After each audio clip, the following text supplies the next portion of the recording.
நம்மளை சுத்தி இருக்க சொந்தம்னா இப்படிதான் இருக்கு. அதெல்லாம் உனக்கு சொன்னா புரியாது, ஏத்துக்கிற வயசும் உனக்கு கிடையாது. போக போக நீ எல்லார பத்தியும் புரிஞ்சுப்ப, வாழ்க்கைனா என்னன்னு தெரிஞ்சுப்ப, அப்பா இல்லைன்னா எவ்வளவு கஷ்டங்கிறதையும் புரிஞ்சுப்ப. நீ சொல்லும் போதே நான் புரிஞ்சிருக்கணும்ல. அங்க போயிட்டு எனக்கு எவ்வளவு கஷ்டமா இருந்துச்சு தெரியுமா? சித்தி சித்தப்பாலாம் நம்ம கிட்ட எவ்வளவு பாசமா இருந்தாங்க. நம்ம அப்பா இருக்கும் போது நம்ம கிட்ட பணமும் இருந்துச்சு, அப்பாவும் இருந்தாங்க, சந்தோஷமும் இருந்துச்சு. அப்பா இல்லாம நம்ம கிட்ட ஒண்ணுமே இல்லைல்லம்மா. சாப்பாடு கூட நம்ம எவ்வளவு கஷ்டப்படுறோம்ல. ஆனா என் ஃப்ரெண்ட்ஸ் எல்லாம் சொல்லுவாங்க தெரியுமா, அப்பா இல்லாம எவ்வளவு கஷ்டம்ட்டு. அப்பெல்லாம் எனக்கு புரியவே இல்லைம்மா. ஆனா இப்பதாம்மா தெரியுது அப்பா இல்லாம எவ்வளவு கஷ்டம். இந்த வலி ஒவ்வொரு அப்பா இல்லாத பிள்ளைங்களுக்கு தான் தெரியும்.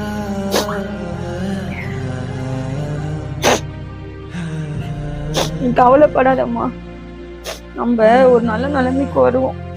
நம்ம அப்பா நம்ம கூட தான் இருப்பாரு.